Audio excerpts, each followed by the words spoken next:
2025 চনৰ বিজয়া দশমী সেই দিনটোত ৰাষ্ট্ৰীয় স্বয়ংসেৱক সংঘ অৰ্থাৎ RSS 100 বছৰত ভৰি দিব আৰু তাৰ পূৰ্বে কাৰ্য বিস্তাৰ আৰু কাৰ্য দৃঢ়ীকৰণ এই দুই সিদ্ধান্তৰে সংগঠনটোৱে দেশৰ বিভিন্ন স্থানত বিভিন্ন ধৰণৰ কাৰ্যসূচী এই বছৰটোত অনুষ্ঠিত কৰি আহিছে।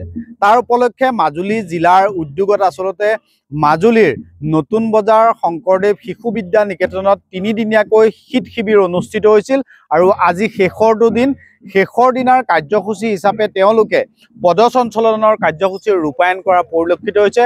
সামগ্ৰিকভাৱে আমি সেই পৰিৱেশটো দেখুৱাবলৈ চেষ্টা কৰিছোঁ। মই কৈছোৱে যে শংকৰদেৱ শিশু নিকেতন ৰতনপুৰ মিৰি নতুন বজাৰ মাজুলীৰ এই স্থানৰ পৰা তেওঁলোকে নতুন বজাৰ চাৰিআলি হৈ প্ৰায় তেওঁলোকে 1-1.5 কিলোমিটাৰ পথ এনেধৰণে পদসঞ্চালনৰ কাৰ্যসূচী ৰূপায়ণ কৰা পৰিলক্ষিত হয় আৰু সেই পৰিৱেশটো আমি দেখুৱাবলৈ চেষ্টা কৰি আছোঁ। মই কৈছোৱে যে কাৰ্য বিস্তাৰ আৰু কাৰ্য দৃঢ়ীকৰণ এই প্ৰচেষ্টাৰে আচলতে তেওঁলোকে শীত শিবিৰ অনুষ্ঠিত কৰিছিল। সেই উদ্দেশ্যৰে এনেধৰণে যি পদসঞ্চালনৰ কাৰ্যসূচী সকলোৰে এইদৰে যোৱা বা সকলো বিভিন্ন স্থানৰ 2 শতাধিক মাজুলীৰ 2 শতাধিক স্বয়ংসেৱকে এই কাৰ্যসূচীত অংশগ্ৰহণ কৰিছে। আমি সেই পৰিৱেশটো দেখুৱাবলৈ চেষ্টা কৰিছোঁ।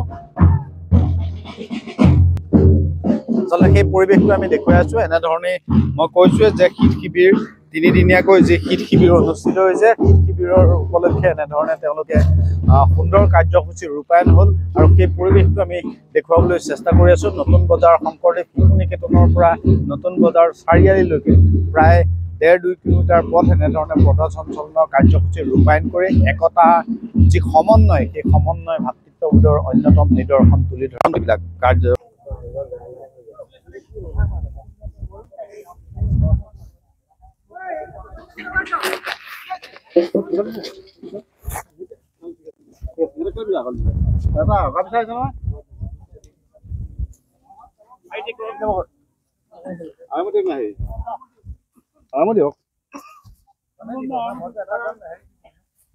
কি ক'ব যিহেতু 3 দিনীয়া শীত শিবিৰ অনুষ্ঠিত হৈছিল আৰু তাতে 25 চনত সংঘই 100 বছৰ সম্পূৰ্ণ কৰিব, কি ক'ব?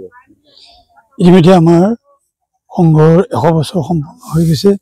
এই 100 বছৰ আমি সংঘই বিভিন্ন মিটিং সভা সমিতি বা উৎসৱমুখৰ পৰিৱেশ নকৰি আমি কাৰ্য বিস্তাৰ আৰু কাৰ্য দৃঢ়ীকৰণৰ কাৰণে সংকল্প লৈ সেইমতে আমাৰ যোজনাবদ্ধভাৱে শীত শিবিৰ আয়োজন কৰা হৈছে।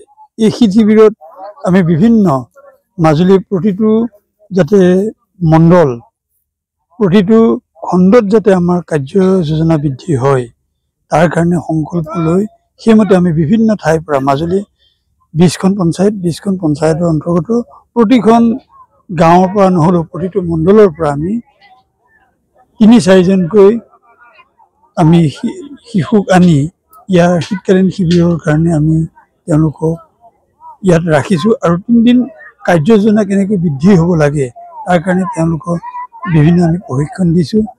যেতিয়ালৈকে সমাজ সুদৃঢ়কৰণ নহয়, যেতিয়ালৈকে সমাজ শৃংখলিত ৰূপ নহয়, তেতিয়ালৈকে সমাজ কেতিয়াও শৃংখলাবদ্ধভাৱে আগুৱাই যাব নোৱাৰে।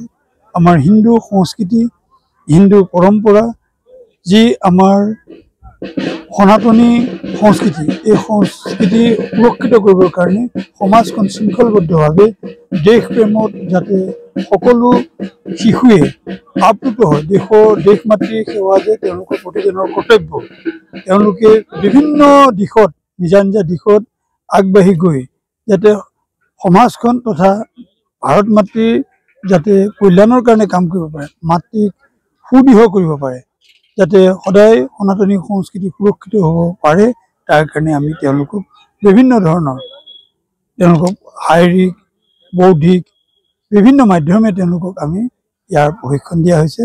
নিশ্চয় এইটো বিশ্বাস ৰখা হৈছে যে ইয়াৰ পৰা সংঘৰ মাজুলীত বহুখিনি কাম আগুৱাই যাব। আচলতে আমি সেই পৰিৱেশটো দেখুৱাবলৈ চেষ্টা কৰিলোঁ। মই কৈছোঁৱে যে নতুন বজাৰ ৰতনপুৰ মেৰি নতুন বজাৰ শংকৰদেৱ শিশু বিদ্যা নিকেতনত 3 দিনীয়াকৈ যে শীত শিবিৰ অনুষ্ঠিত হৈছিল আজি শেষ হৈছে আৰু শেষৰ দিনা এনেধৰণে পথ সঞ্চালনৰ কাৰ্যসূচী ৰূপায়ণৰে ৰাষ্ট্ৰীয় স্বয়ংসেৱক সংঘৰ এক সুন্দৰ পদক্ষেপ গ্ৰহণ কৰা পৰিলক্ষিত হয়।